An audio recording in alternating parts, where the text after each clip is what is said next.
स्वागत है आपका उत्तराखंड सामान्य ज्ञान श्रृंखला के 26वें दिन। आज सर्वप्रथम हम कुछ चित्रों के माध्यम से, कुछ फोटोग्राफ्स के माध्यम से वन संबंधित जो भी महत्वपूर्ण घटनाएं हुई हैं उनके बारे में जान लेंगे। जैसे आप यहाँ पर देख रहे हो, एक वृक्ष है, वृक्ष के चारों ओर महिलाएं हैं। तो आपको पता हो जाना चाहिए कि हम किस आंदोलन की बात कर रहे हैं। एक बार आप इन चित्रों को बार बार देखिए और समझिए।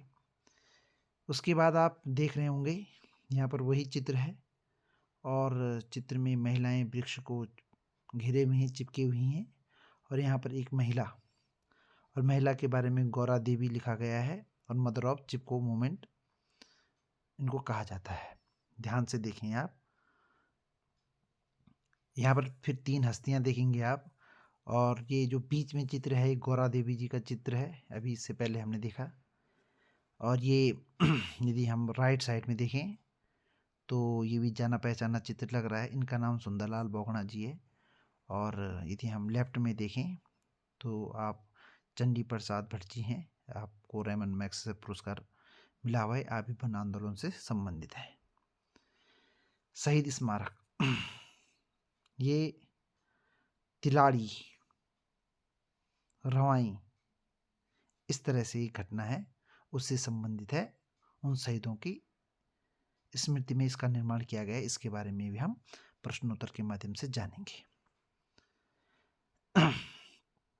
उत्तराखंड का जलियांवाला बाग, क्यों इसको उत्तराखंड का जलियांवाला बाग हत्याकांड से क्यों इसकी तुलना की गई, इसके बारे में भी आपको अभी बता दिया जाएगा। यहाँ पर देख रहे हैं कि एक पौधे का रोपण किया जा रहा है। एक दुल्हन है, यहाँ पर दूल्हा है, दुल्हन के साथ कुछ लोग भी हैं और पौधे को लगाया जा रहा है, पौधरोपण किया जा रहा है। तो इसका संबंध भी हमारे वन संबंधी आंदोलन या वन संरक्षण से संबंधित है, तो जानने का प्रयास करेंगे। यहाँ पर हम एक टीचर हैं, ये श्री कल्याण सिंह रावत जी, इनको देख रहे हैं हम। ये भी पौधे का पौधरोपण कर रहे हैं। तो इनके योगदान के बारे में भी जानने का प्रयास करेंगे। ये सभी महत्वपूर्ण प्रश्न है परीक्षाओं की दृष्टि से, वैसे भी सामान्य ज्ञान हमें पता होना चाहिए। यहाँ पर हम एक वृक्ष को एक मनुष्य को देख रहे हैं, वृद्ध मनुष्य को देख रहे हैं, और इनको वृक्ष मानव के नाम से ही मशहूर हैं ये। इनके बारे में भी हम प्रश्नोत्तरी के माध्यम से जानने का प्रयास करेंगे। इसके बाद हम यहाँ पर देख रहे हैं एक व्यक्ति विशेष हैं।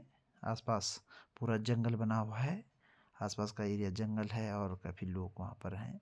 तो कोई विशेष हस्ती हैं, इनके बारे में हम जानने का प्रयास करेंगे। इनका क्या योगदान था, ये कौन व्यक्ति हैं, कौन महाशय हैं। यहाँ पर हम देख रहे हैं कि कुछ फौजी लोग यहाँ पर दिख रहे हैं, वो भी वन संबंधित कार्यों में लगे हुए हैं। तो इससे संबंधित जानकारी भी आपके बीच साझा की जाएगी। इकोलॉजिकल टास्क फोर्स है ये। यहाँ पर हम देख रहे हैं कि पानी से रिलेटेड, पानी वर्षा जल को संरक्षण के लिए कुछ बनाया गया है, जिससे कि भूजल स्तर ऊपर आता है। इसके बारे में भी हम जानेंगे। और ये व्यक्ति हैं, ये पानी राखो आंदोलन के प्रणेता हैं, इनके बारे में भी जानने का प्रयास करेंगे। तो आप इन चित्रों को एक बार फिर गौर से देखिए।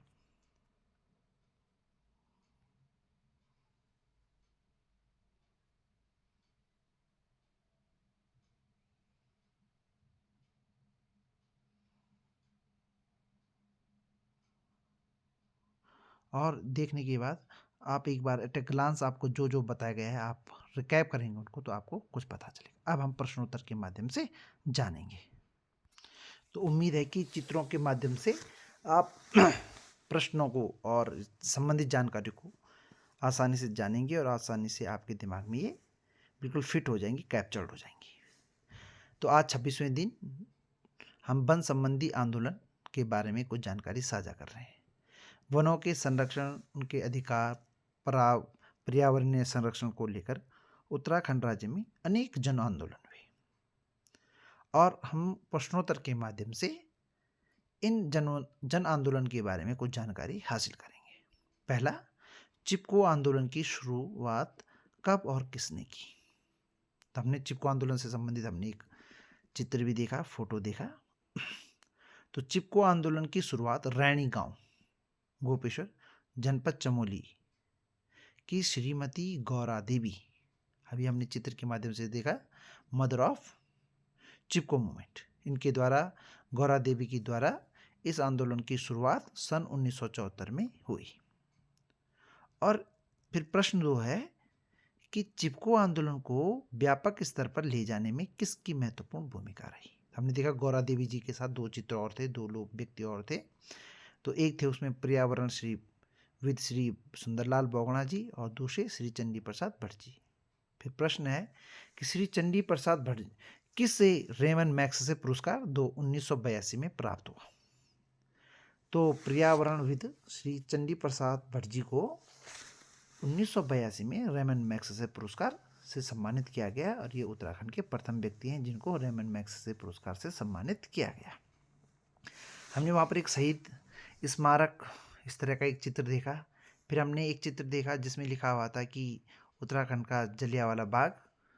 इससे संबंधित प्रश्न है कि रवाई या तिलाड़ी आंदोलन टिहरी राजशाही द्वारा किसानों के कृषि भूमि को वन भूमि घोषित किए जाने के कारण हुआ। एक आंदोलन हुआ जिसमें कि टिहरी राजशाही द्वारा क्या किया जा रहा था, जो कृषि भूमि थी उसको वन भूमि घोषित किया जा रहा था। इसके विरुद्ध एक आंदोलन हुआ और ये घटना कब हुई, इस घटना को शहीद दिवस के रूप में भी मनाया जाता है। तो इस घटना को हमारे पास ऑप्शन है 30 जनवरी 1932, 30 मई 1929, 30 मार्च 1931 और 30 मई 1930। तो 30 मई 1930 को ये तिलाड़ी आंदोलन या रवाई कांड हुआ और इस दिवस को शहीद दिवस के रूप में मनाया जाता है। तो आपने चित्र में देखा शहीद स्मारक इसी रवाई या तिलाड़ी आंदोलन से संबंधित है। इसके बारे में यदि हम जाने तो इस आंदोलन में मीन जो तिलाड़ी आंदोलन या रवाई आंदोलन हुआ था 30 मई 1930 को दीवान राजशाही के जो दीवान थे चक्रधर जुयाल, उनकी आज्ञा से जो टिहरी नरेश की सेना थी उसने आंदोलनकारी, और ये आंदोलनकारी किसान थे, इन पर गोलियां चलवाई थी।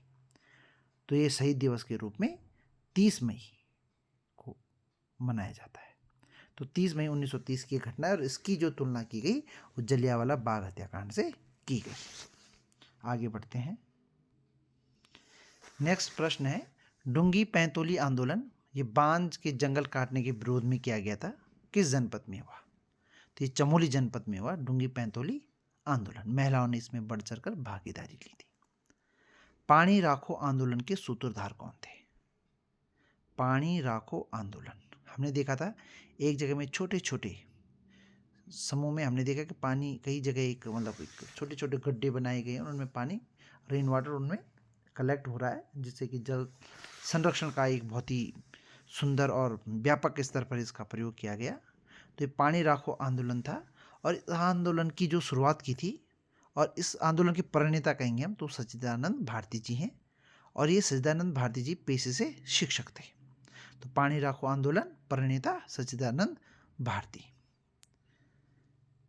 और ऑप्शन भी है कल्याण सिंह रावत जी हैं, मैती आंदोलन संबंधित है, चंडी प्रसाद भट्ट हैं, पर्यावरणविद हैं, रेमन मैक्स से पुरस्कार सम्मानित हैं, सुंदरलाल बोगड़ा जी हैं, पद्मश्री से सम्मानित है, पर्यावरणविद हैं, और गौरा देवी इनको प्रथम जो है चिपको आंदोलन की सूत्रधार माना जाता है या हैं ये।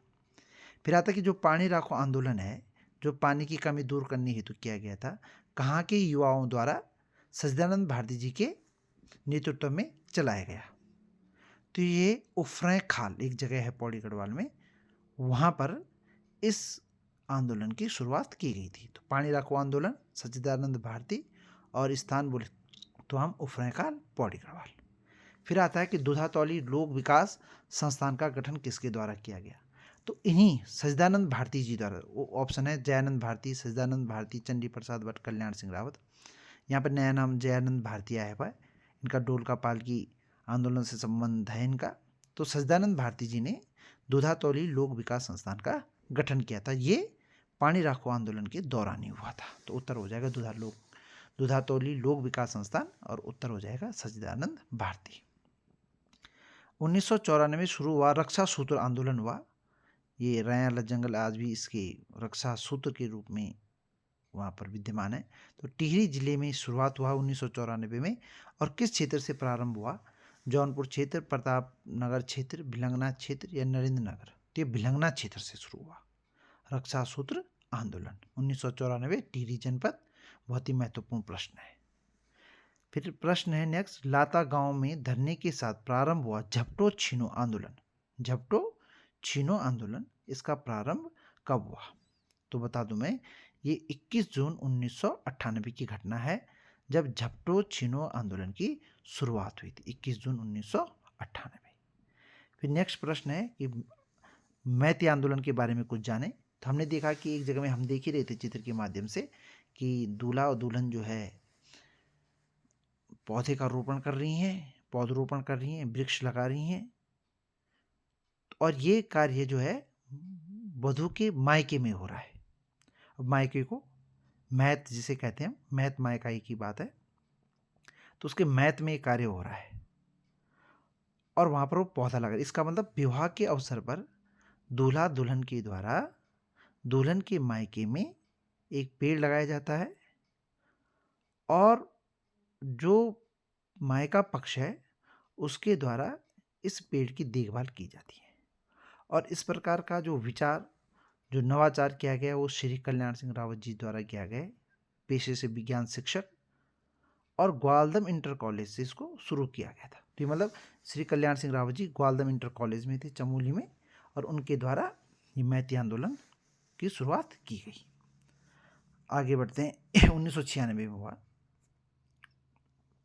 फिर वन संबंधी अन्य जानकारियाँ यदि हम देखें तो मिश्रित वन खेती का मॉडल, हमने एक व्यक्ति देखा जिसके आगे बहुत सारे बच्चे और बहुत सारे लोग थे, तो थे जगत सिंह चौधरी जी। तो जगत सिंह चौधरी जी, इनको जंगली उपनाम से ये प्रसिद्ध हैं, मशहूर हैं। इनको आर्यभट्ट सम्मान 2006 भी मिला हुआ है, और ये रुद्रप्रयाग के कोटमल्ला क्षेत्र के। तो इन्होंने क्या किया, इन्होंने मिश्रित वन खेती का मॉडल दिया और व्यापक स्तर पर इसकी प्रशंसा भी हुई और व्यापक स्तर पर इसका प्रयोग भी सफल रहा है। तो मिश्रित वन खेती का मॉडल देने वाले जगत सिंह चौधरी जंगली द्वारा ये तैयार किया गया और इनको आर्यभट्ट सम्मान पुरस्कार भी प्राप्त हो चुका है। वृक्ष मानव, हमने एक व्यक्ति को देखा जिन्होंने वृक्ष मानव लिखा था, तो वृक्ष मानव के नाम से जो प्रसिद्ध हैं वो विश्वेश्वर दत्त सकलानी। वृक्षा व्यापक स्तर पर इनके द्वारा वृक्षारोपण का कार्य किया गया। विश्वेश्वर दत्त सकलानी जी वृक्ष मानव। उत्तराखंड राज्य में वन व्यवस्था जो हमारी है वो ब्रिटिश काल 1931 से ही चली आ रही है। फिर नेक्स्ट है जानकारी है कि 6 जनवरी 2006 को राज्य में पौधरोपण नीति लागू की। उत्तराखंड राज्य ने पौधरोपण नीति लागू की और ऐसा करने वाला उत्तराखंड देश का प्रथम राज्य है जिन्होंने की पौधरोपण नीति लागू की, और ये 6 जनवरी 2006 को किया गया। इको टास्क फोर्स हम कहीं पर देख रहे थे, तो भूतपूर्व सैनिकों से संबंधित है ये। जो भूतपूर्व सैनिक हैं उनको रोजगार देना, वनीकरण में वृद्धि करना, वनों का संरक्षण करना, उनको सुरक्षा प्रदान करने के उद्देश्य से इकोलॉजिकल टास्क फोर्स का गठन किया गया। इस तरह से संबंध हमने एक चित्र भी देखा। तो इसकी स्थापना कब हुई, का गठन कब हुआ? इको टास्क फोर्स का, तो इको टास्क फोर्स देखें हम तो 6 जनवरी 2006 भी नहीं है, 2007-8 भी नहीं है, 2008-9 में इको टास्क फोर्स का गठन किया गया। मतलब सरकार के इस कार्यकाल में 2008-9 के कार्यकाल में इको टास्क फोर्स का गठन किया गया। तो उम्मीद है कि हमने पिछले 4 दिनों से वन से संबंधित राष्ट्रीय उद्यान कहें हम, वन संबंधी आंदोलन कहें हम कहें कि जो जैव आरक्षित हैं, संरक्षण आरक्षित हैं, वन्य जीव विहार हैं, इनके बारे में कुछ जानकारी आपके साथ साझा की है और आप जानकारी से जरूर लाभान्वित हुए होंगे, ऐसा मुझे पूरा विश्वास है। धन्यवाद।